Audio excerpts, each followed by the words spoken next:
Primeiro, dizer que acho que essa abertura cheia de alegria, cheia de força, cheia de energia, revela um pouco do porquê da necessidade de um racismo estrutural para poder dominar o povo. Um povo que é forte na sua fé, é um povo que se une e que consegue trazer força de uma luta daquilo que ela acredita. E a nossa fé também está relacionada ao nosso modo de viver.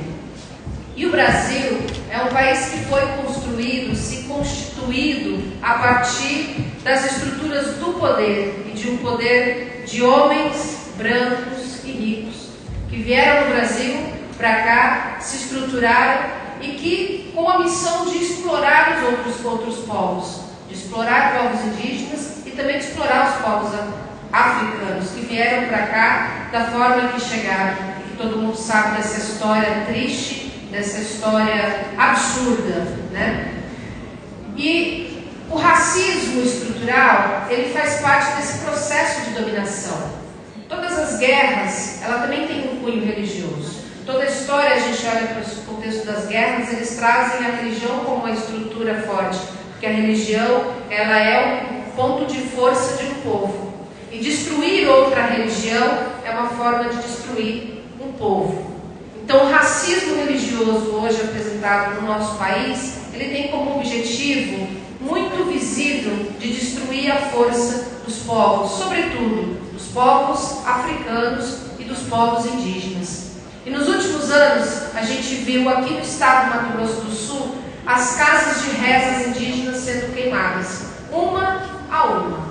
São vários anos em que a gente está ouvindo e que a gente escuta histórias. A primeira nos assustou bastante, a segunda também, e de repente a gente vai acumulando sustos, né, e desespero de ver o quão agressivo tem sido as forças estruturais econômicas do estado do Mato Grosso do Sul contra os povos indígenas, e as queimas das casas de rezas está muito relacionada a essa exploração dos territórios indígenas, porque nas casas de reza é onde o povo ganha força a partir da sua fé para retomar os seus territórios. Em todos os territórios indígenas, a gente sabe que o que faz um povo acreditar que é possível retomar os seus territórios e que enfrenta todo o processo de guerra, porque nas áreas de retomada são áreas de guerra instaladas no estado do Mato Grosso do Sul. O que faz com que os povos indígenas tenham a coragem de estar nesse espaço é a sua fé. Eu estive algum tempo atrás numa casa de reza que foi queimada aqui numa retomada do Dourados, e a dona Iracema estava lá contando para a gente como foi o processo, quantas vezes aquele território tinha sido invadido, por quantas vezes teve situações de medo, de como era o dia a dia, noite após dia, naquele território onde o medo assola todos os dias. E os ataques aos territórios eram muito fortes. E naqueles dias tinham queimado a sua casa de reza. E depois de ouvir o relato dela, eu perguntei a ela: e como é que vocês conseguiram enfrentar tudo isso? Ela levantou em Ibaracá e falou: com o nosso Ibaracá. A reza, a fé, é uma arma poderosa de um povo. E por isso que há uma necessidade de uma estrutura racista de destruir a todo momento a fé alheia. E por isso a gente também está vendo com muita força, e aqui em Dourados, em Bela Vista também vimos recentemente a queima dos territórios dos povos de religiões de matrizes africanas.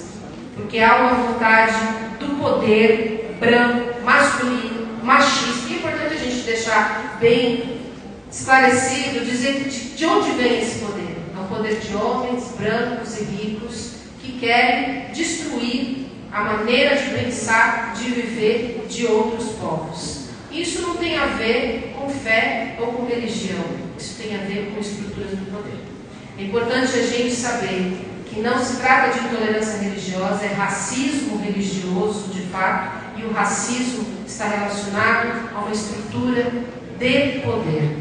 Então, por isso, esta audiência pública hoje tem uma função muito especial, que é a gente debater e falar sobre os nossos sofrimentos, para que a gente comece a pensar políticas públicas para os povos de todas as religiões, de todos os seus credos. E aqui hoje a gente tem uma diversidade muito grande de religiões. Nós temos os povos indígenas, temos as religiões de matrizes africanas, temos os cristãos, e acredito que tenhamos também uma outra diversidade também de religiões aqui presente. E é importante que a gente una as nossas fés, que a gente una nossos modos de viver para garantir a liberdade de expressão, a liberdade religiosa para todas as comunidades.